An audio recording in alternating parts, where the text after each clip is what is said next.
ನಮಸ್ಕಾರ, ನೀವು ನೋಡ್ತಾ ಇದ್ದೀರಾ ನ್ಯೂಸ್ ಫಸ್ಟ್. ನಾನು ವಿದ್ಯಶ್ರೀ. ಮೊದಲಿಗೆ ಈ ಕ್ಷಣದ ಹೆಡ್ಲೈನ್ಸ್.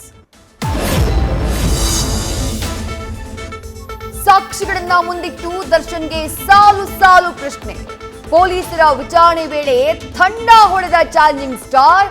ಹೆಚ್ಚು ಪ್ರಶ್ನೆಗಳನ್ನ ಕೇಳಿದ್ದಕ್ಕೆ ಕಾಲಿಗೆ ಬೀಳೋಕ್ ಮುಂದು ನನ್ನೇನು ಕೇಳಬೇಡಿ, ಬಿಟ್ಟುಬಿಡಿ ಅಂತ ರಿಕ್ವೆಸ್ಟ್. ನಾಳೆ ವಿಚಾರಣೆಗೆ ಹಾಜರಾಗೋಕೆ ಹಾಸ್ಯ ನಟ ಚಿಕ್ಕಣ್ಣಗೆ ನೋಟಿಸ್. ನಟನ ಅಪಾರ್ಟ್ಮೆಂಟ್ಗೆ ಆರ್ಆರ್ ನಗರ ಪೊಲೀಸರ ಭೇಟಿ. ದರ್ಶನ್ ಜೊತೆ ಕೊಲೆ ನಡೆದ ದಿನ ಪಾರ್ಟಿ ಹಿನ್ನೆಲೆ ಚಿಕ್ಕಣ್ಣ ವಿಚಾರಣೆ ನಡೆಸಲಿರುವ ಪೊಲೀಸರು. ಸ್ಟೋನಿ ಬ್ರೂಕ್ ಪಬ್ನಲ್ಲಿ ಮಹಜರು ಬಾಕಿ. ಸಂಬಂಧಿಸಿದ ಆರೋಪಿಗಳನ್ನ ಕರೆದೊಯ್ಯಲಿರುವ ಪೊಲೀಸರು ಆರ್ಆರ್ ನಗರ ಪಬ್ಗೆ ಕರೆದೊಯ್ದು ಸಾಕ್ಷಿಗಳ ಸಂಗ್ರಹ.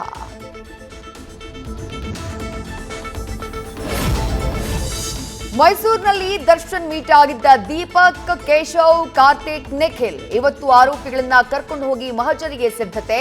ಖಾಸಗಿ ಹೋಟೆಲ್ನಲ್ಲಿ ಮಹಜರು ಮಾಡಲಿರುವ ಪೊಲೀಸರು.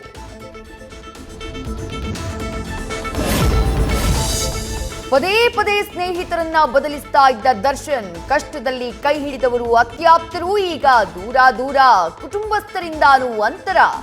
ಕೊಲೆ ಕೇಸಲ್ಲಿ ಸಿಲುಕಿರೋ ದರ್ಶನ್ ಬೆನ್ನಿಗೆ ನಿಲ್ಲೋಕ್ ಯಾರೂ ಇಲ್ವಾ? ನ್ಯೂಸ್ ಫಸ್ಟ್, ನಿರ್ಭೀತಿಯಿಂದ ನಿಮ್ಮ ಪರವಾಗಿ.